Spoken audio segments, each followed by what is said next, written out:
Well, good Monday morning. You ready to go again? A brand new week. Lots of new opportunities. Wonder how this week is going to go. I don't know.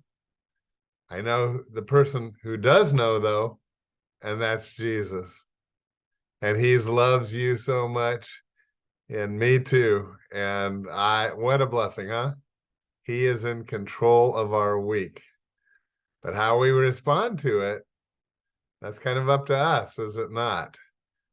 And that really brings me to what I want to talk about this week, at least the first 3 days. Something else from the last 2 days, but we'll get to that. A couple weeks ago, back when the Maui disaster was fresh on our minds, and then we had just a really bad thing happen right here in our neighborhood, or at least very close by, and that was that Cook's Corner shooting. And in light of both of those things and how we were feeling, our pastor, Andy Wood, decided that he would cancel his scheduled sermon and preach one called Hope in the Darkness. And I have to tell you, I was so totally impressed with his thoughts. And it's so important, I felt, that I'm going to basically paraphrase his 3 points to his sermon for today and the next 2 days.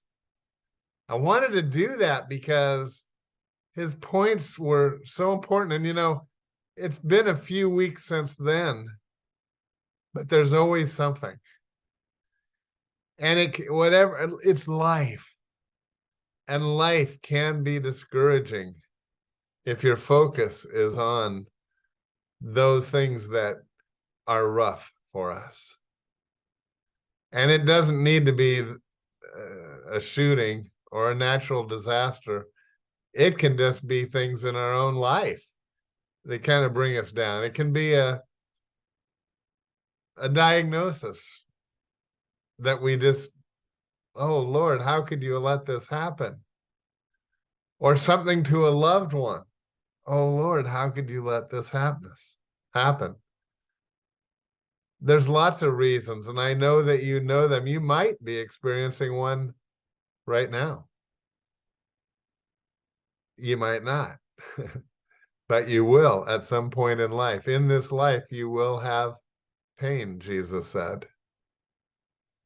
But he also said lots of other things, and the reality is that God, when we see that in the perspective, there is tremendous hope. Our God is a God of hope. Here was the key verse that Pastor Andy used. And it comes from Romans chapter 15. Romans 15 at verse 13.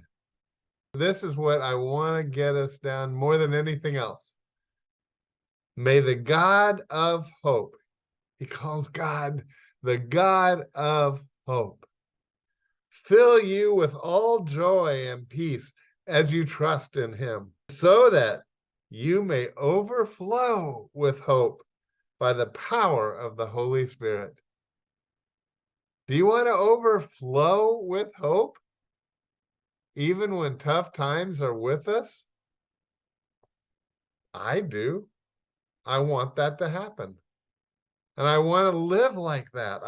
I know that God is a God of hope.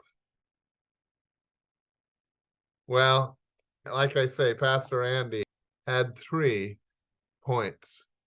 The first one, and that's the one we're going to look at for this morning, is this: that God never wastes our pain. He allows that pain to minister and to be used for good. So, how do I know that? I know it by experience, and I'll tell a story here in just a moment. But God never wastes the pain. In the Bible, probably the best illustration, and the one that Andy used, was that of Joseph. There's lots of them, but the one he used was of Joseph. And you remember that story? That true story? Joseph's brothers were jealous of him and didn't like him. And they wanted to kill him. And then they got the idea, well, why kill him? Why don't we just make some money off of him, sell him to slave traders who are going down, they'll take him away. And that's what they did. And he was sold into slavery to Egypt. Now, I'm obviously skipping a lot of the details of the story, but perhaps you know it. But he actually, through God's blessing in his life, through very difficult times, he ends up second in command, next to Pharaoh in Egypt. And then God causes a famine back in the promised land of Israel, and the brothers come down to Egypt to get food because God had told Joseph that a famine was coming and he had stored up that food. So they treated Joseph terribly. And now, even though, well, eventually they do know that it's Joseph who's helping. And they get very, very fearful over that once their father died. They don't know. They think he's going to kill him. But here's what Joseph says. In Genesis chapter 50 at verse 20, he says, "You, brothers, intended to harm me, but God intended it for good to accomplish what is now being done, the saving of many lives, including yours. So don't be afraid. I will provide for you and your children." Isn't that something? You see, God went to all that trouble to get and put Joseph through lots of pain to bring him to that point to accomplish his purpose. And sometimes in pain, we don't even know why that God has allowed it to happen. I know in my life, one of the hard things that happened was that back a good number of years, coming up on 10, not quite, I had terrible pains in my heart. And it eventually led to having open heart surgery and a triple bypass. And the recovery from that and so on. Lord, why? Why did you allow that? Part of that was probably what I did. I ate too many Tommy burgers. But nevertheless, I can tell you this, that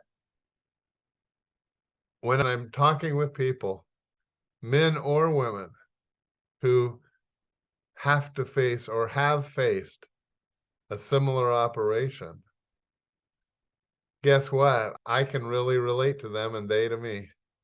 And I've been allowed to minister to a lot of people over the years. Say, don't be afraid. I've been through it. You can get, God will see you through it. Because Romans 8:28, which is the summation of all we just read and talked about in Joseph and what I just said, says, know this, that God works all things together for good, for those who love God and who are called according to his purpose. And God is going to use this difficulty that you have to go through for good in some way, when he can see the whole perspective. God never wastes a pain. So understanding that is one of the things that gives us hope in darkness. I'm going to give you another one tomorrow. I sure hope you will join us then. These 3 days are really going to bless your life. See you tomorrow. And I won't worry about tomorrow.